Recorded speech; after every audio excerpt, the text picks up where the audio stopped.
E agora é hora do quadro 8 em ponto, no SC no ar de hoje. A gente vai continuar falando sobre o Exame Nacional do Ensino Médio, que movimenta 8,5 milhões de estudantes em todo o país.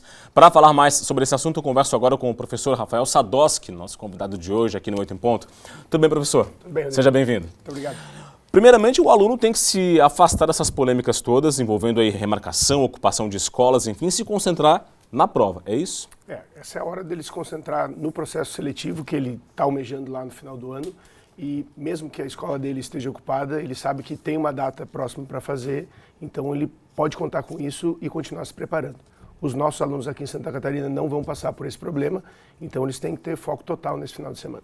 Bom, professor, vamos falar do exame propriamente dito, né? O Enem ele tem algumas características bem peculiares, diferentes da maioria dos exames vestibulares convencionais. É separado por competências, é isso? Isso, a prova ela não tem aquela divisão de física, química, biologia tradicional que nós conhecemos até mesmo da escola.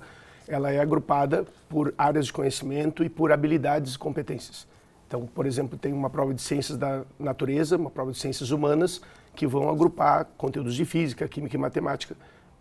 Física, química e biologia. Tem uma prova específica para matemática e uma outra que fala de sociologia, de geografia, história, termos afins que vão cobrar dos alunos interdisciplinaridade, principalmente. É uma prova que, pelas características que o senhor acabou de falar, ela exige mais do aluno no sentido da interpretação do que a questão pede em relação aos exames convencionais?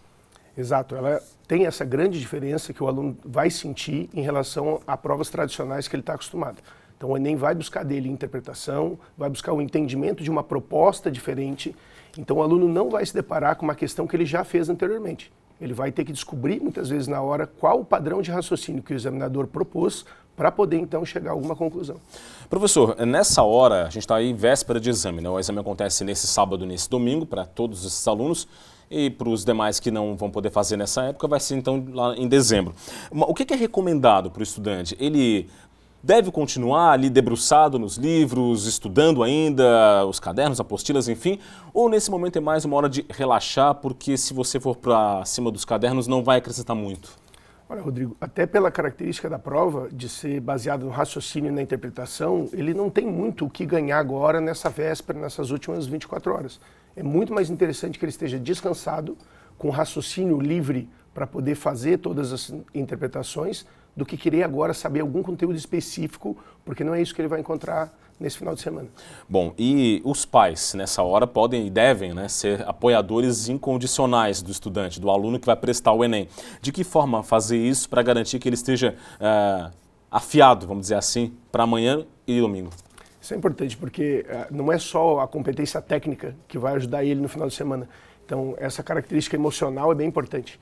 Se os pais agora puderem dar o apoio, dar o suporte, né, e aumentar a confiança desse aluno em todo o trabalho que ele fez durante o ano, ele vai chegar mais confortável e mais pronto para encarar as questões, mesmo que ele tenha alguma dúvida no meio do processo.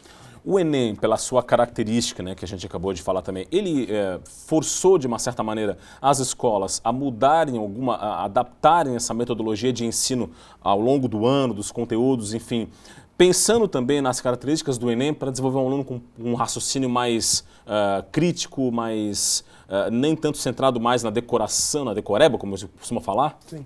Esse era uma das grandes propostas do Enem, de ser um modificador da estrutura do ensino médio, que é muito ruim, né, no contexto mundial. Hoje nós somos penúltimo numa escala de avaliação mundial, então o Enem tinha essa proposta de trazer o aluno um pouco mais pensante, um pouco mais crítico e com capacidades e habilidades de interpretação e entendimento, que hoje a gente tem uma defasagem bastante grande.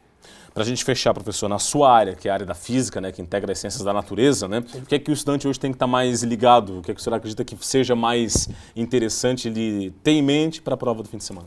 Além dessa capacidade de interpretação, é muito importante que ele fique ligado com as aplicações tecnológicas. Então, ciências da natureza e suas tecnologias vai pedir dele o entendimento do funcionamento, basicamente, das coisas com que ele lida no dia a dia, né? Desde um eletrodoméstico até um GPS, ele tem que saber o que está por trás daquilo, que é a base da formação científica. E depois aplicar as fórmulas, né? Eventualmente ele ainda vai ter que lidar com isso, mas o raciocínio ainda é predominante. Com certeza. Professor, muito obrigado, professor Rafael Sadosky, do curso Energia, muito obrigado pela sua participação aqui no 8 em Ponto. Imagina, é um prazer.